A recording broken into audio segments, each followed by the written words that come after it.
Overall inflation India के अंदर सितंबर में 4.35% थी और पाकिस्तान में 8.4% थी। तो बकौल हुकूमत के इंडिया में तो कोरोना ने तबाही मचा दी। ये जो आउटलुक आई है आईएमएफ की, उसके अंदर पाकिस्तान की ग्रोथ रेट उन्होंने प्रिडिक्ट की है 3.4% और इंडिया की 8 से अबव है। तो आपका पहले जो सी पैक जो का मंसूबा है वो बंद पड़ा है। मैं यहाँ पे ये बताना चाहूंगा कि चाइना आपसे 48 मिलियन मांग रहा है दासू डैम के हवाले से कि वहां पे जो हमारे लोग मरे हैं उसका मुआवजा दिया जाए। आपके चाइना के साथ हालात खराब होते हैं तो आपको अमेरिका याद आ जाता है।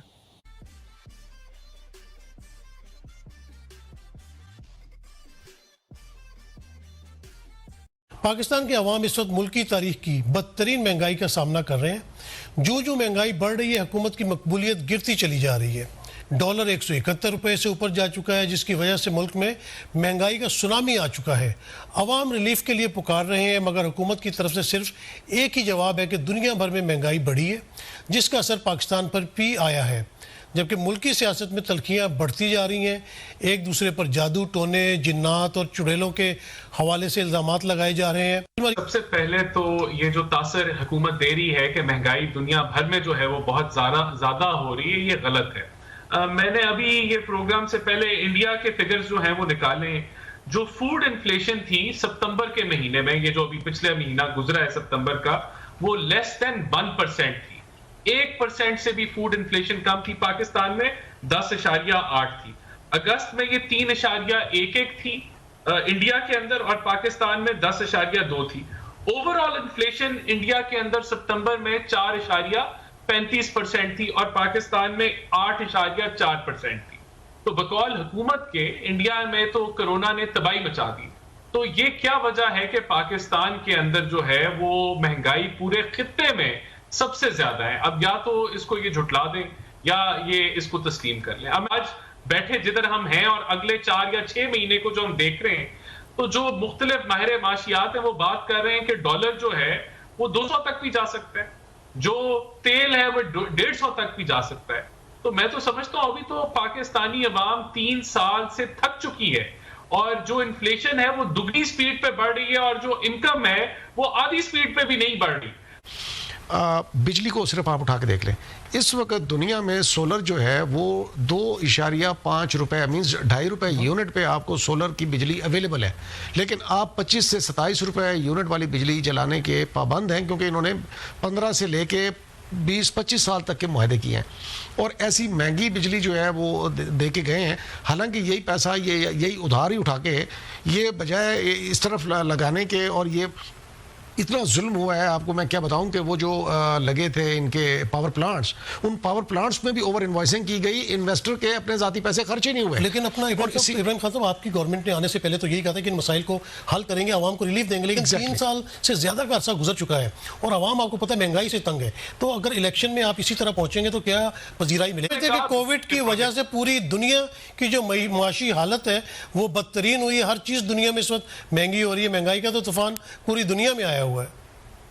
देखिए, मैंने आपको दुनिया का और खित्ते का मौजना करके दिखा दिया कि इंडिया में कितनी महंगाई हो रही है और पाकिस्तान में कितनी हो रही है। अभी ये जो आउटलुक आई है आईएमएफ की, उसके अंदर पाकिस्तान की ग्रोथ रेट उन्होंने प्रिडिक्ट की है 3.4% और इंडिया की 8 से अबव है। तो वाकई पूरी दुनिया में आया है, लेकिन इकोनॉमीज ने रिबाउंड वी शेप्ड रिकवरी की है और बड़ी अच्छी परफॉर्मेंस दिखाई है। बदकिस्मती से हमने वो नहीं देखा। मैं बिजली के मुआहदों की बात करना चाह रहा था। देखिए, जब हमें हुकूमत मिली तो हमारे भी बड़े संगीन मसाइल थे, जिसमें 16 घंटे लोड शेडिंग थी, 2300 के करीब सुसाइड बॉम्बिंग्स होती थी। यहाँ कोई फॉरेनर पाकिस्तान में कदम नहीं उठाता था। एक्सपोर्ट करने के लिए जो कंपनीज थी वो दुबई जाके अपने क्लाइंट से मिलती थी। हमने उस सारी चीजों से हल किया और जो बिजली के हमने प्रोजेक्ट लगाए वो एलएनजी बेस्ड प्रोजेक्ट्स। आईएमएफ के जवाब में यह था कि आप बिजली 1.40 उसको बढ़ाएं, मजीद पेट्रोल की कीमतें बढ़ाएं, अपने टैक्स की वसूली को बढ़ाएं और जो टैक्स पर्सनल इनकम टैक्स है उसको भी बढ़ाएं। तो ये शराइत जो है, और लग्जरी गुड्स के ऊपर जो है वो भी अपना टैक्सेशन जो है आप बढ़ाएं। ये आईएमएफ का जो आपको एक तोहफा मिला है पेट्रोल की शक्ल में, वो भी ये आईएमएफ के पैकेज का और इनके दौरे की एक रिजल्ट है और ये वहीं से मिला है। आईएमएफ कह रहा है कि इन चीजों को आप इंप्रूव करें। अब मैं इसको डिस्कस करना चाहता हूं कि बार बार जो इस वक्त है, जिस तरह रिक्वेस्ट कर रहे हैं कि ब्रॉडर रिलेशनशिप अमेरिका के साथ हाय हाय हो रही है पाकिस्तान की, लेकिन ये मुझे समझ नहीं आती। 3-4 क्वेश्चन इसके साथ रिलेटेड है। क्या आपके हालात फॉरेन इन्वेस्टमेंट के लिए मौजू हैं? क्या आपके लॉ एंड ऑर्डर के हालात ऐसे हैं कि फॉरेन इन्वेस्टमेंट वहां जाए? आपका पहले जो सीपैक जो का मंसूबा है वो बंद पड़ा है।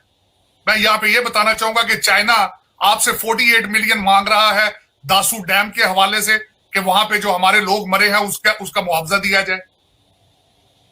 आपके चाइना के साथ हालात खराब होते हैं तो आपको अमेरिका याद आ जाता है, आप अमेरिका के पीछे भागना शुरू कर देते हैं। आप ये खुद भी कंफ्यूज हैं, आपने दुनिया को भी कंफ्यूज कर रखा है। आपको खुद को नहीं पता कि आपने किसके साथ आगे चलना है, किसके साथ नहीं चलना। इस वक्त आप मुझे ये बताएं, आपकी अदालतें इंसाफ दे सकती हैं फॉरेन इन्वेस्टर्स को? आप पाकिस्तानियों को इंसाफ नहीं दे पाते, फॉरेन इन्वेस्टमेंट किस तरह वहां जाएगी वहां पे?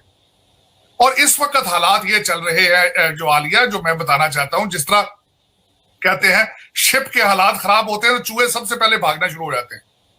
इस वक्त हालात आपको पता होना चाहिए, आपके जो हालात इस वक्त चल रहे हैं पाकिस्तान में, आपकी जो पॉलिटिकल इंस्टेबिलिटी चल रही है जिस तरीके से, उसमें आप खुद अंदाजा लगाएं। अब तक तो पता ही नहीं चल रहा कि इधर Pakistan is operated by Rawalpindi और it is from the prime minister office. अब टिल टुडे आज के हालात ये हैं, और आपकी इसी इंस्टेबिलिटी की वजह से उधर से अमित शाह साहब ने आपको मेरा मकसद है ललकारना शुरू कर दिया।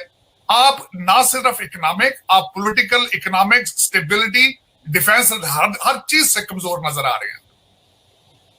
और उसकी वजूहत ये है कि आपकी कोई आपका सॉलिड प्लान नहीं है, आपकी कुछ स्ट्रेटजी नहीं है। आप अगर इन चीजों से गुजर रहे होंगे तो दुनिया आपको देख नहीं रही है कि आप कहां जाएंगे। इस वक्त काबुल में 4 डिग्री टेम्परेचर है, 2 डिग्री टेम्परेचर है। आपको नहीं पता था सर्दियां आने वाली हैं। तालिबान को यह नहीं पता था कि सर्दियां आने वाली हैं। इनको यह नहीं पता था कि ये डॉलर सारे रुक जाएंगे।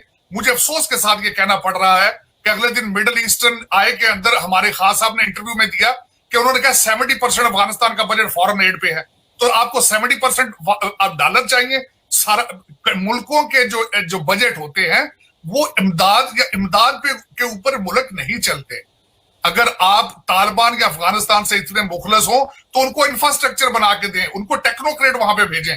लेकिन अफसोस के साथ आपके खुद के पास टेक्नोक्रेट मौजूद नहीं है, आपके पास खुद इंफ्रास्ट्रक्चर मौजूद नहीं है, तो आप अफगानिस्तान को किस तरह देंगे?